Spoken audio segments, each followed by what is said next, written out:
Carta que Paulo escreve aos Efésios. Nós vamos começar a partir do verso 10. Foi o que eu parei no domingo. E paramos no versículo... Vamos ler o 9 também.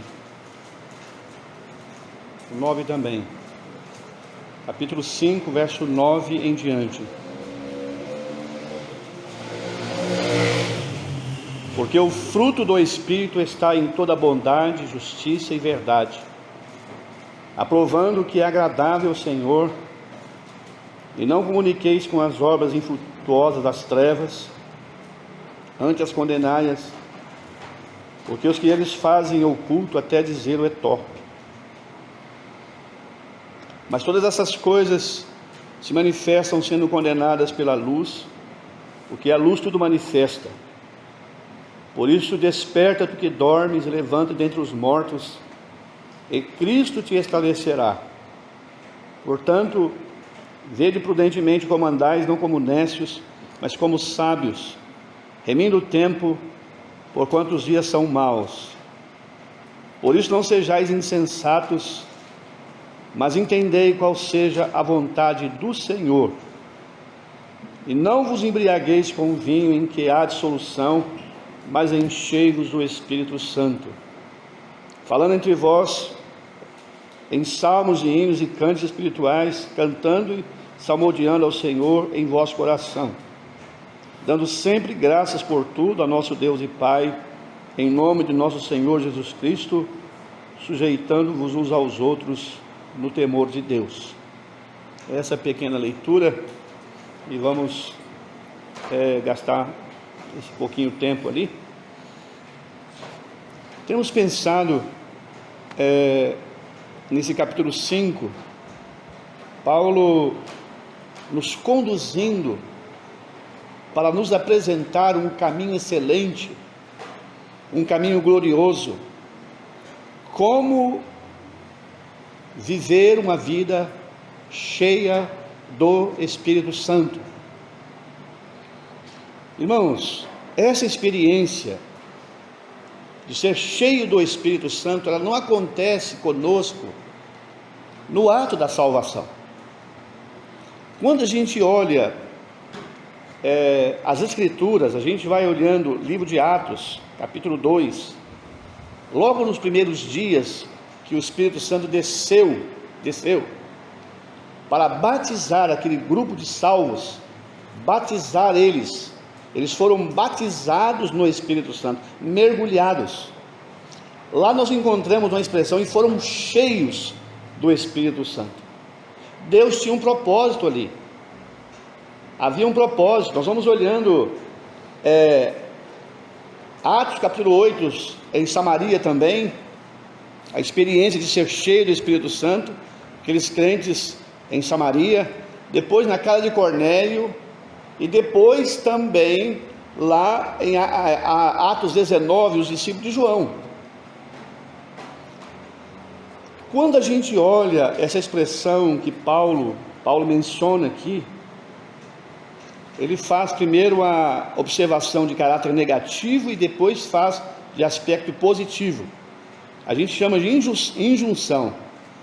A injunção negativa, ele fala de alguém que não tem controle, alguém que, um embriagado, alguém que está sob efeito do álcool, ele não tem controle sobre as suas ações. E todos nós sabemos o que é alguém embriagado, como ele de fato ele age, o que ele fala. Ele é alguém que fala sem pensar, faz coisas, podemos assim, gracejos. E Paulo então está mostrando aqui o que é alguém cheio do Espírito Santo. Mas essa expressão, enchei-vos do Espírito Santo. Então eu queria pensar conosco nesses dias, para nós aqui, nós salvos, o que isso vai levar-nos a que caminho excelente uma vida cheia do Espírito Santo vai levar cada um de nós.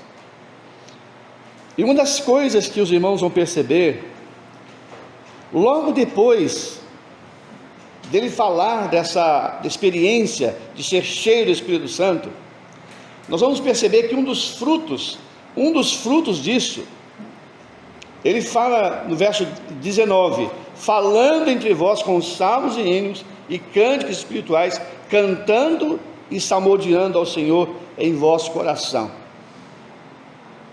Uma abundante alegria, uma alegria que ela não precisa ser, vamos assim dizer, algo de externo para acontecer.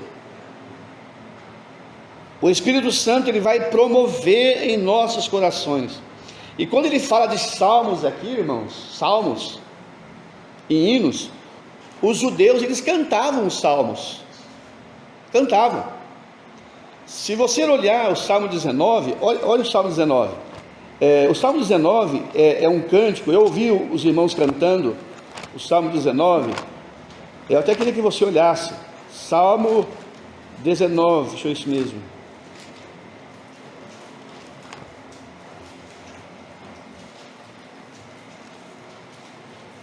Eu vou tentar ver a melodia do Salmo 19, pelo menos de 3 versículos, uma melodia, e ele começa dizendo: a lei do Senhor é perfeita e refrigera a alma, o testemunho do Senhor é fiel e dá sabedoria aos simples. Diz que Moisés cantou esses salmos, seria mais ou menos essa maneira: a lei do Senhor é perfeita e restaura a alma, o testemunho do Senhor é fiel e dá sabedoria aos simples. Aí o coro seria verso 10, são mais desejáveis do que o ouro depurado, são mais doces do que o mel e o destilar dos favos. Irmãos, eu estou dando esse exemplo. Eles cantavam os salmos. Quantas das vezes, meus irmãos, quantas das vezes nós somos cânticos, passagens das Escrituras na nossa mente durante o dia, elas vêm como um facho, e nós vamos então citando para nós mesmos, cantando, cantarolando esses salmos preciosos. Então eles cantavam esses salmos, e com certeza hinos e cânticos espirituais, cantando e salmodiando ao Senhor em vosso coração. Então o Espírito Santo, uma dessas marcas, nós vamos pensar que, olha o que diz em Gálatas capítulo 5, uma das suas marcas, Gálatas 5, ele vai dizer assim: mas o fruto do Espírito é amor, gozo, paz, longanimidade, benignidade, bondade, mansidão e temperança. Então nós estamos aqui olhando essas listas. Esse fruto do Espírito, podemos dizer, é um só fruto. Porém nós olhamos aqui, interessante a forma com que, no aspecto singular, o fruto do Espírito é amor, gozo, paz. Os 3 primeiros aqui. Os 3 primeiros, nossas relações com os outros. Os 3 primeiros. Os outros 3, a nossa atitude para com Deus. Longanimidade, benignidade, bondade, fé, mansidão e temperança. Então, quando nós pensamos, ao preparar esse caminho, para que todos nós podemos experimentar isso, essa vida cheia do Espírito Santo. Agora, eu falei que no caminho dessa experiência, irmãos, nós vamos ter algumas coisas que nós, de prontidão, jogar fora da nossa bagagem. Eu queria começar no versículo 10, no versículo 9, porque o fruto do Espírito está em toda bondade, justiça e verdade. 3 qualidades aqui, irmãos: bondade, justiça e verdade. Irmãos, esse mundo, nós estamos vivendo num mundo tão egoísta, num mundo tão injusto, que essas características é quase que impossível delas serem vistas. Então ele está dizendo aqui que bondade. Como expressar essa bondade num mundo tão assim individualizado, num mundo tão hostil? Como expressar isso? Como o crente vai expressar essa bondade, esse caráter do Senhor Jesus, que ele viveu em bondade? Depois, a segunda característica é injustiça.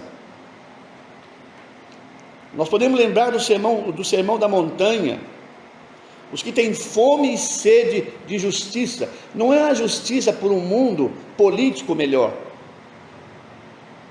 Nós não vamos resolver a questão de política do mundo, e nem do nosso país, mas cada salvo experimentando, podendo ser esse padrão, assim, esse padrão aqui, esse padrão da bondade, como essa bondade de Deus tem sido vista no meu viver, como esse padrão de justiça tem sido vista no meu viver. E quando nós pensamos em verdade, aquilo que é verdadeiro, a verdade que não há outra forma de ser verdadeiro em dias de tanta mentira, de tanta inverdade. O que nós mais ouvimos hoje pelo canal da internet são mentiras as mais avessas. Agora, versículo 10: aprovando o que é agradável ao Senhor. Nós terminamos aqui domingo falando disso, e eu queria falar, a palavra aprovando aqui, ela vem de uma palavra grega chamada dokimos. O que é a palavra dokimos no grego? É a ideia de provar, examinar, de fato poder olhar com todo cuidado aquilo que nós estamos para fazer, para tomar decisão, para comprar, para adquirir, em qualquer área da nossa vida, aprovando aquilo que é agradável. Irmãos, não é agradável a nós, porque muitas das coisas que vão ser agradáveis para nós, não será agradável ao Senhor. Não será agradável ao Senhor. Então, aprovar aquilo que é agradável ao Senhor. Que preciosidade, quando nós podemos perguntar tantas coisas, cada um de nós perguntando, inquirindo, falando: será que isso é agradável ao Senhor? Será que essa forma, nosso falar, nosso vestir, porque parece que nós estamos vivendo em dias tão difíceis, tão baixo da cultura cristã, mas eu queria trazer para nós esse foco aqui, perguntando, aprovando o que é agradável ao Senhor. Então, quando nós pensamos, como nós somos vistos, né? As pessoas nos olham para nós e fazem uma leitura. Geralmente nós os homens, a forma nossa de o traje masculino, né? O masculino. A gente, recentemente agora, um senhor passou em frente à nossa casa, eu estava varrendo ali, ele foi lá buscar algumas coisas, e ele fez uma pergunta assim: o senhor é evangélico, né? E eu queria entender a pergunta dele, qual é a razão da pergunta dele, e daí ele mesmo respondeu: porque o senhor se veste de uma forma que parece que é um evangelho. E eu não quis conversar com ele, porque eu percebi que ele não tinha esse entendimento. Mas eu queria trazer isso, aprovando aquilo que é agradável. Porque, irmãos, nós também, nós homens, nós podemos talvez trajar de uma forma inconveniente. Eu estou falando, nós podemos também trajar de uma forma inconveniente. Não é só o lado feminino que pode trajar de uma forma talvez que seja inconveniente. Agora, eu vou mencionar. A moda hoje são as calças bem apertada, mas apertada mesmo. Que não só marca, mas você vê nitidamente. A ideia, irmãos, me permita dizer, com muito temor, é mostrar alguma coisa, especialmente daquilo que é masculino. É feio, é muito feio. Se é feio para uma mulher vestir uma roupa indecorosa, aquela roupa que as curvas do seu corpo aparecem e vai fazendo onda, irmãos, aprovando aquilo que é agradável ao Senhor, aquilo que de fato não está compondo. Então nós também, não é só, eu não estou falando aqui, eu estou dizendo diversas áreas da nossa vida, nossos negócios, nossa vida, mas eu estou mostrando aqui como nós podemos fazer perguntas em coisas tão simples. Será que de fato isso é da vontade do Senhor? Isso está dentro da vontade de Deus? Então nós vamos rapidamente parar por aqui. E Paulo então aqui ele fala no verso 11: e não comuniqueis com as obras infrutuosas das trevas. Irmãos, nossos amigos descrentes não podem nos convencer de algo que nós já fomos avisados por Deus que aquilo não é conveniente.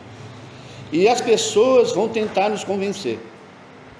As pessoas vão tentar dizer para nós que isso não tem nada a ver.